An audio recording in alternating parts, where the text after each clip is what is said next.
Did you know that there are over 65 million Gen Xers? Yet so few financial advisors focus on Gen X. Why? It's because you aren't rich. Yet.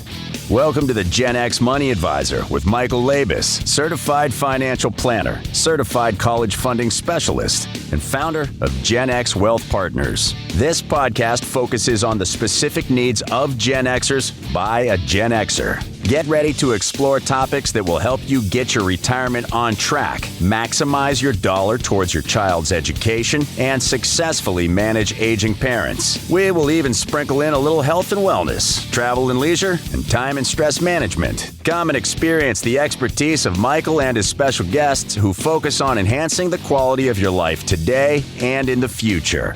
Now, on to the show. Hello, everybody, and welcome to another edition of the Gen X Money Advisor. I'm your host, Michael Labos, and I am very excited to have on our show today Tim Rogers, the president and owner of Rogers Driving School here in Pittsburgh, Pennsylvania. Welcome to the show, Tim. Thank you. It's great to be here. I'm excited for our chat today because it's going to give me an opportunity to reminisce on my own experience, and that is one of the driving education experience and learning how to drive. And I can only imagine what parents are going through with teaching their kids how to drive. I can imagine it can be stressful and also it can be rewarding. But my goal here today is to give our listeners some insight as to the overall experience and how you can make it the best that it can be. And so, Tim, first question I have is what are the biggest struggles for parents when their kids are learning to drive? I would say one of the major problems with a parent teaching a child is fear of not being in control. When you're in that car, as opposed to being the driver, you're now a passenger, and your child, who has limited experience actually driving, is in control of the vehicle. So when things do happen out there on the road, when things can be challenging, when someone cuts your car off, a lot of times all you can do as the passenger, parent, is scream sometimes. And that's one of the issues that goes into children having fear of learning to drive, especially when their parents are teaching them. I know when I go around to schools or in our classrooms, when we are teaching driver's ed, I'll always ask the students who do have a learner's permit at that time, have your parents yelled at you yet? And without, just about 95 to 100% will be raising their hands. I'll tell you, Tim, I have an issue of wanting to be in control of things myself. I can only imagine sitting there, seeing your child making a mistake and trying to be that good parent and not panic or freak out. That has to be challenging. That has to be difficult to hold back, I think. How do you not do that? Well, one of the things is start slowly. I always tell people start in a parking lot before you actually go out there on the road.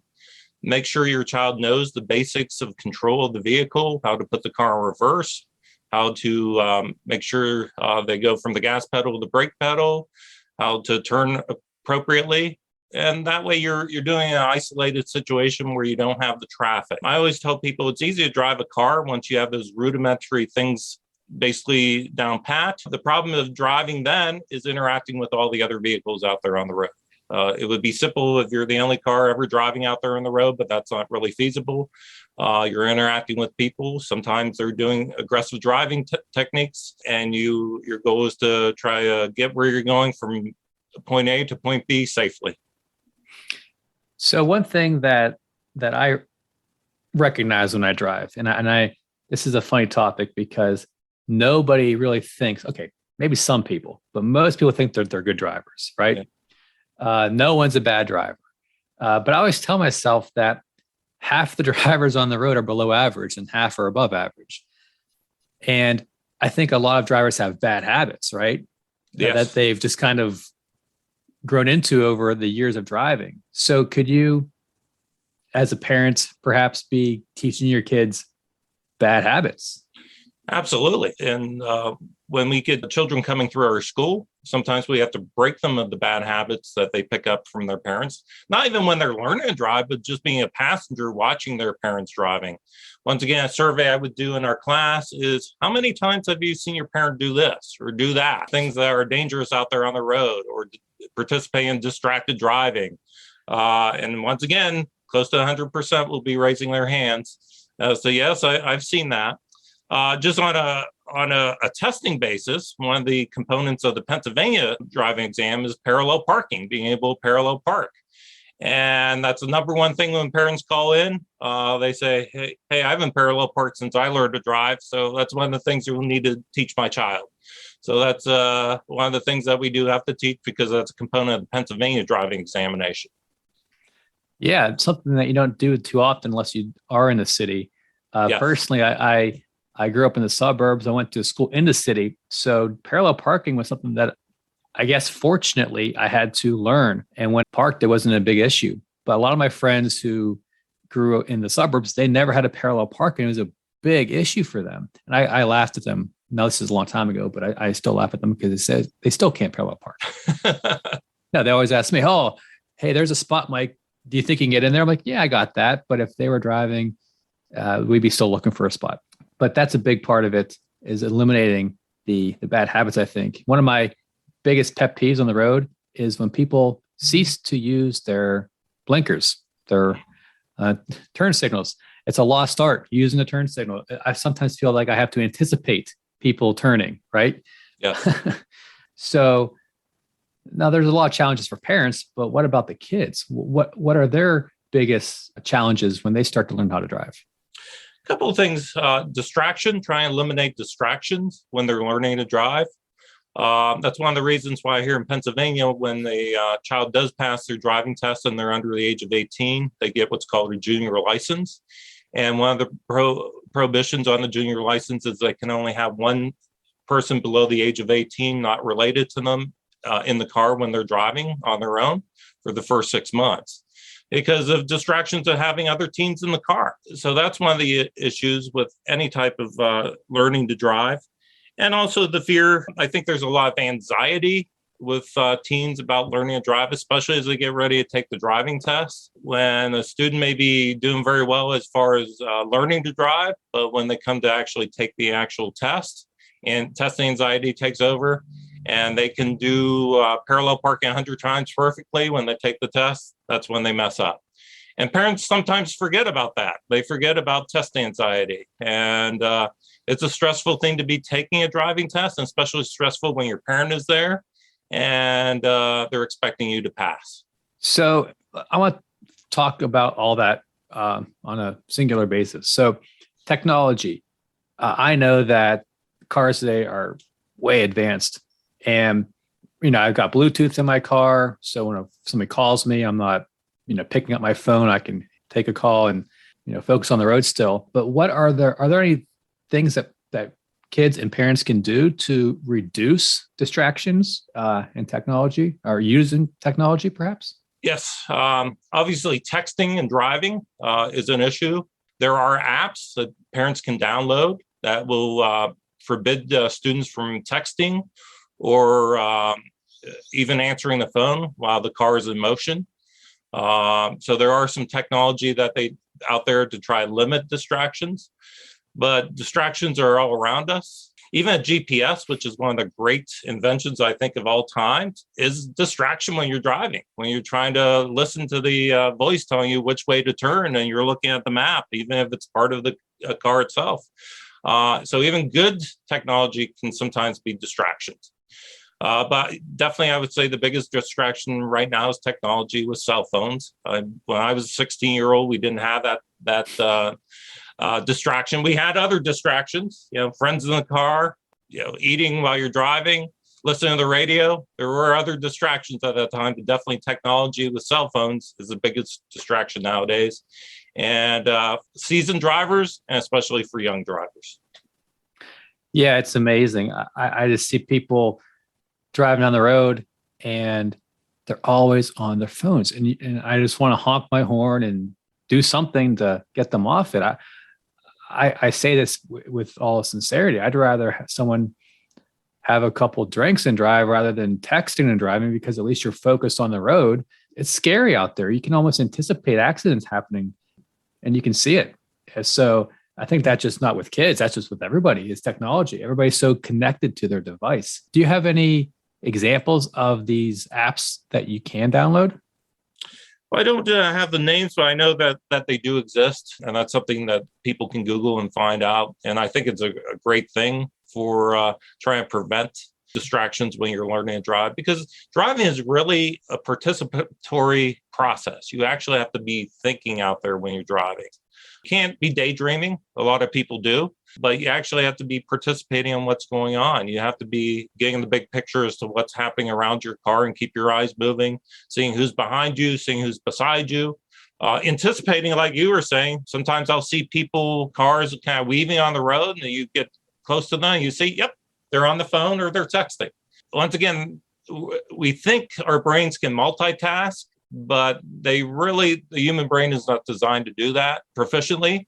And it can be a dangerous situation when you're trying to do that in a activity such as driving, where accidents do happen and people do get injured. And unfortunately, some people do get killed in accidents. Well, my goal here today was to help reduce the stress for the parents and the kids. We have enough stress in our lives, and this can be a stressful experience. So my question to you is, are there ways that we can reduce the stress, take some of that out of the equation to make the experience better? Kind of like the do's and don'ts of driver's ed per se. Well, like I said, starting very slowly, but also being a driving school, I think we serve a very important purpose, bringing professional teachers, teaching our students the proper techniques to be out there on the road. And one of the great things about that is also the students have a better understanding of what they need to know out there on the road. And also there isn't that social interaction with the parent at that time. They're working with a professional. So sometimes there's less of the issues that you can have being a child and being a parent when you're doing something such as learning to drive. So there's a little bit more of a respect level when you have a professional teacher teaching you to do something. And that definitely helps parents. I know parents who send their kids through our school and any reputable driving school, they notice a big difference. And it's a lot less stress on the parent when they're trying to teach their child. Obviously, the parent has a role in the process. They're going to be driving with their child the most. But I've had parents say, after a lesson or a few lessons, they notice the difference in their child. It's a lot less stressful for them. And it's a lot less stressful for the child because now they have some basic techniques that they can apply when they're actually driving with their parents. I think that's a very valid point. I know when I was growing up, sometimes you just don't want to take your parents' advice on anything. It could be the best advice ever, but you're defiant. You want to do your own thing. You know best, right? And that could definitely throw the whole experience a curveball. And working with a professional as a parent, I could see how that could definitely reduce some of the stress. And getting that professional help, doesn't that also help for the preparation for the exam and the test on knowing proper technique? Oh, absolutely. Your driver ed teacher is an expert on the driving test. I know we here at Rogers Driving School, we're actually licensed by the Pennsylvania Department of Transportation as a third-party test provider. So we actually administer the test to our students or anyone who comes to our school. So most of our instructors are also licensed driving examiners. But even when we take them to the local DMV, we know what is going to be expected of them when they take the test. We know the routes that the DMV examiner would be taking. So it definitely helps with the student and takes some of the pressure off of them because they're prepared. Like anything else, you go into something and you're not prepared for it, it's going to be a stressful situation. When you go into something and you know what's going to be expected of you, when you know what the process is, when you know that you're going to be doing parallel parking and you have to know your knowledge of controls, you're better prepared and the stress level lessens. But the funny thing that you mentioned about the the children don't listen to their parents. I was just watching one of the morning TV shows that they were talking about a study that came out where they found that teens around the age of 13, starting at age 13, it's a part of the brain neurological process of evolution that they stop listening to their parents. That's what they were claiming, because at some point when they were young kids, they listened to their parents because it was part of the survival. But at some point, the kids are moving on to becoming an adult. So there's apparently a process that some studies said that it's almost part of the evolutionary process to stop listening to your parents at some point. Funny that they were mentioning that. That's kind of timely, I think, especially for this discussion, but it makes sense. I see it. I saw it myself. You just think you know better, right? You're invincible. You're 13. You know everything in the world, right? Mm-hmm. But anyways, so outside of the actual process of learning how to drive, aren't there additional benefits with going through a driver's education program? Some like there's financial benefits, there's discounts. Can you talk about that? Absolutely. Many states are required if you're under the age of 18 to take a driver's ed program. A couple of states, Maryland and Louisiana, even if you're an adult, you're required to take some form of driver's ed before you get your license.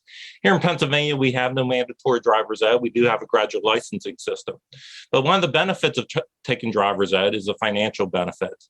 When your child actually does get their license, they have to go on your insurance policy. And I always tell parents, your policy premium will not stay the same. It will not go down when you put a teen driver on your policy. It's one of those points of no return sometimes. Your policy premium will jump. Now, there are certain ways to try to lower the premium jump.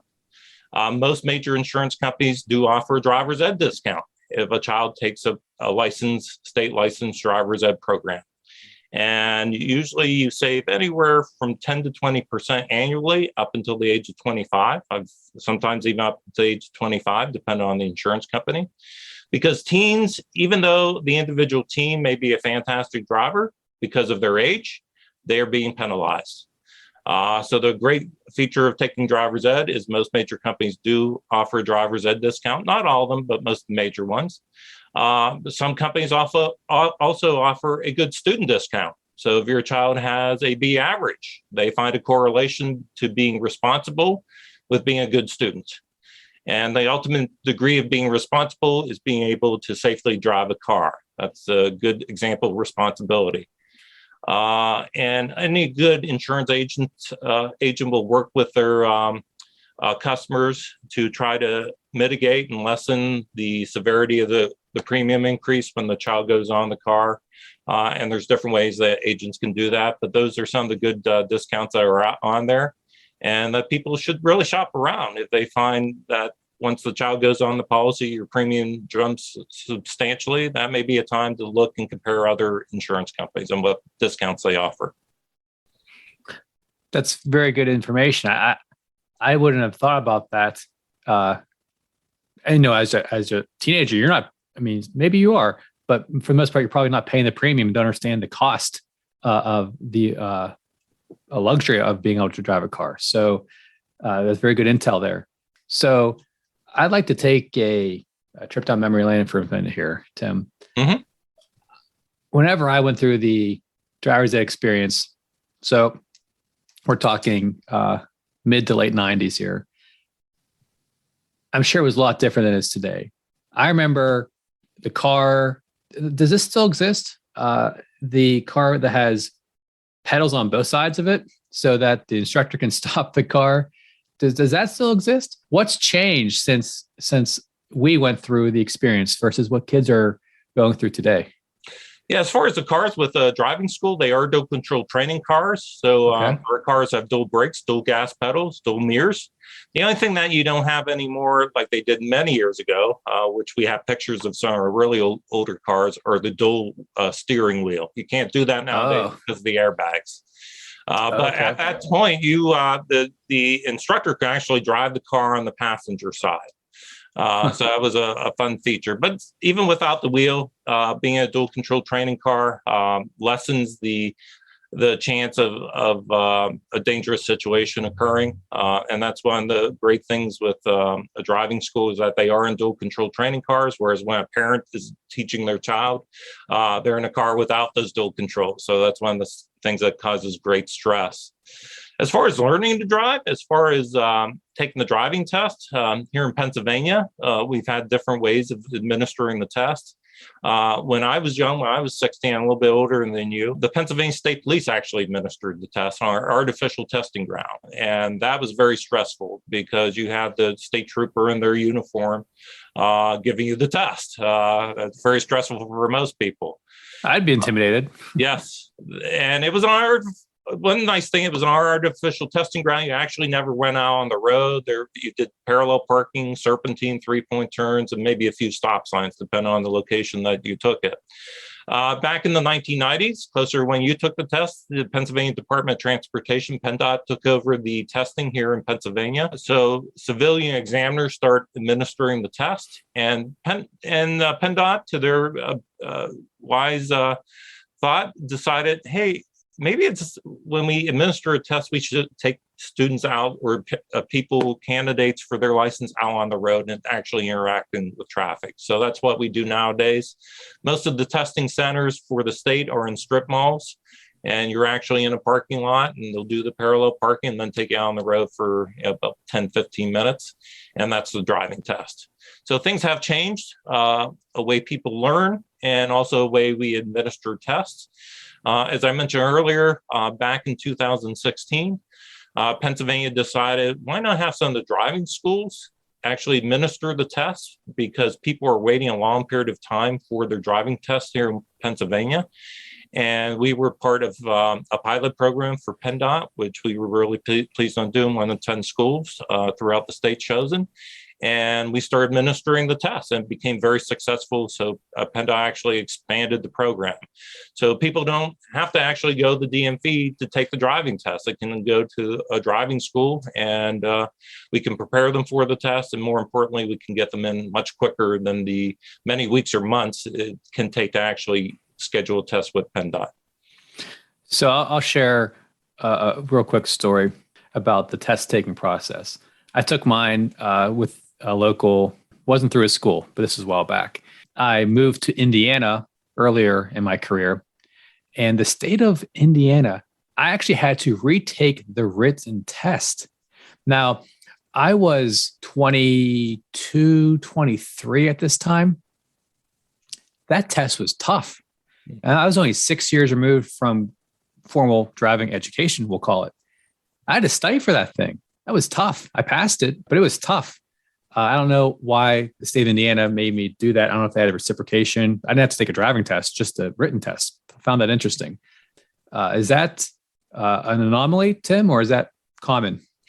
No, most states, when you move, they may have you take the written test over just simply because state law is different. A small portion of the laws may be different in that particular state. As far as learner's permit test itself, it depends on the state. I know California, I believe their permit test is around 100 questions. Here in Pennsylvania, it's only 18 questions. 18? So, yeah. Huh. Of which you have to get 15 correct. So the permit test here in Pennsylvania is not that difficult, although a lot of people don't pass on the first try. That's not unusual. But yeah, it depends on the state where you move. That usually they'll require you at least to demonstrate some knowledge of the laws in that particular state. Another topic I want to briefly discuss is the impact that autonomous vehicles are having in driver's education, and then just, I guess, driving safety. So can you talk about that? Sure. When I go to conferences for driving schools and driver's ed, that's one of the major topics that they discuss. They'll always have experts come in, and especially us being here located in Pittsburgh with CMU, which is in the forefront of robotic cars. That's one of the things that we discuss quite a bit. There's degrees of autonomization. You can have a fully autonomous car, which they do have out there, which I think will be mainly beneficial to companies and industry, where they can have their fleets of vehicles autonomous. But you can have lesser degrees of automation in the car. Even the new cars that we're getting today that when you can get a new car. You'll find they have a lot of features on there, lane adjustments on your vehicle. So if you start veering off the lane, it will automatically adjust your car. They even came up with adaptive high beam headlights now, where as you're driving on the road, you don't actually have to, and you have your high beams on, you don't have to reduce them to low beams yourself. The car will do that automatically. So there's a lot of computerization and automation in cars nowadays, a lot of it dealing with safety features. As a matter of fact, one of the problems with getting it, I don't know if you've attempted to get a new car recently, but there's a supply chain lag in getting new cars. Part of that is because of microchips, because cars use microchips now. And that has been a big problem with the supply chain issues that people are having. But yeah, your newer cars have a lot more technology. They're not totally autonomous, but they're on a lower level of autonomy. You'll have cars that can stop themselves if you're getting too close to a vehicle ahead of you. So there's a lot of those safety features. And one of the things as teachers, we have to prepare our students. How do you interact with not only your car, with the features it may have, but other vehicles out there? Maybe you will come into contact with one of those fully automated cars out there driving. And they may have a driver in there, but he's not doing anything. The vehicle's driving itself. And one of the things that you got to realize is that vehicle will be going the speed limit. It will be stopping at stop signs. It will be yielding at yield signs. And a lot of drivers aren't used to that. So how do you interact with that situation? You have vehicles that can, because of technology, drive themselves, and you still have vehicles where people have to be the main navigator of the vehicle. I did a test drive with Tesla a few years ago, and that car's technology was amazing with the autopilot feature, and I was just amazed. And I'm excited to see where technology takes us. But there's, as we just talked about, there's going to be some growing pains with that. So, in the grand scheme of things, Tim, how does Rogers driving school add value to the experience for both parents and the children? I appreciate what we do. We're one of the oldest and largest schools in Western Pennsylvania. We've been doing this since 1969, so this is our 53rd year. We've literally taught thousands, if not tens of thousands of students over the years. And I'm pleased we get full feedback from our students and customers. We have a 4.9 rating on Google and Facebook with close to 1,800 reviews. So it seems like we're doing something pretty well. One of the great things, like I mentioned, which makes us a little bit unique, is that we're not only a driving school, we're also a testing center. So we're kind of like a one-stop shop where students can come to us, take some lessons if they want to, and actually take the test. And as a matter of fact, they don't have to take lessons. We can still administer the test without you actually taking lessons. And that's been a really big positive aspect of what we do. It takes a lot of the stress off the family and the parents. They know they'll send them to our school, we'll train them properly, and we'll help them prepare them for the test. But the true test is once they have the lessons, being a safe and defensive driver out there on the road. And we take a lot of pride in doing that, and a lot of effort of trying to make sure our students are safe students out there on the road. Well, I think we've made a pretty compelling case as to why you want to get professional help. Reduce stress, get up to the minute education and preparation for the exam, but also you can save some money on your insurance. So those are three real big reasons I would think that you'd want to look to hiring Rogers Driving School for your driving education needs. Real quick for fun, Tim, could you tell us a story about a driving experience that might be of interest to us? Sure. One of the fun things, I'm a big football fan. I'm a big Steeler fan here in Pittsburgh. And last night was the first round of the NFL draft. So I was staying up late last night watching that brings to me mind of one of our favorite students that we had here not too long ago. And this will also bring to knowledge that everyone learns to drive when they're a teenager. One of actually now an ex-Pittsburgh Steeler, JuJu SmithSchuster, when he was drafted back in 2017 by the Pittsburgh Steelers as a second-round draft pick, he moved here to Pittsburgh. and he did not have a driver's license. And this came to knowledge for most people because he used to ride to get to practice on his bike, and his bike was stolen. And this being Pittsburgh, that hit the news. What happened to JuJu SmithSchuster's bike?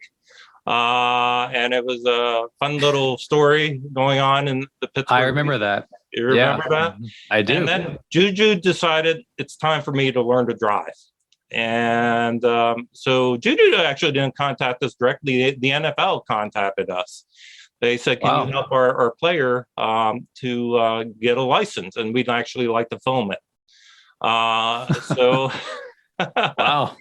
We helped JuJu prepare for the test. They filmed not actually the test, but they filmed him practicing for the test because you can't really, we're not allowed to film an actual drive. But it was a fun experience for us. And JuJu was a great student and a really nice gentleman. He came here with an NFL film crew and got some instruction and actually passed the test on his first try. That's awesome. Put it on his social media. One of the things we like to do, if the student likes to, we take a picture of them with the training car, and that's a keepsake for them. JuJu was excited to do that. He put that on his social media, and it went viral. We were contacted by a golf newspaper in the UK. Golf Digest contacted us.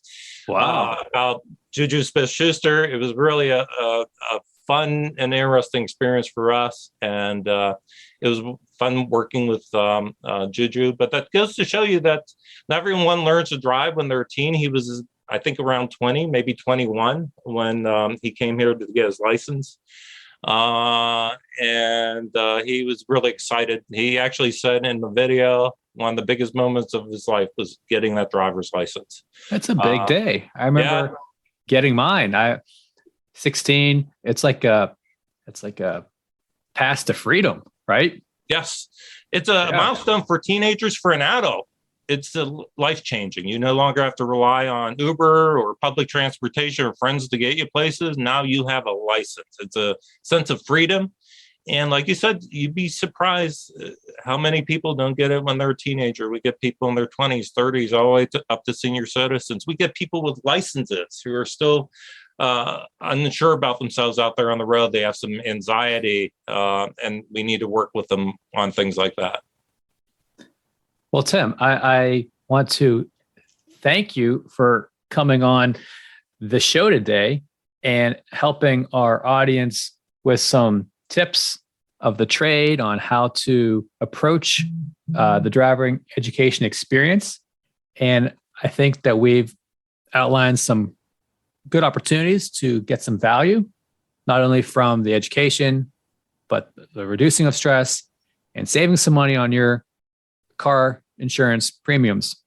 And I'd like to give Tim the opportunity to share some information with his company on how you can contact him to talk to him about his services and how he can help your family reach your driving goals. Sure, appreciate that. We cover most of southwestern Pennsylvania, most of Allegheny County, Beaver County, and Butler counties. So you can contact us at our phone number of 412-931-9000. You can also email us if you like at Rogers Driving School. That's Rogers Driving SCH at AOL.com. And we can always get back to you. But definitely, if you call us, we do get a lot of phone calls. Sometimes you may get a voicemail, just leave a message, and we have helpful customer service reps. We'll get right back to you. Fantastic. And I also encourage everyone who enjoyed today's episode to follow us at the Gen X Money Advisor. And also you can check out my website, which is genxwealthpartners.com, for more information about my services. Again, Tim, thank you for coming on, and I appreciate your time here today. Thank you for listening.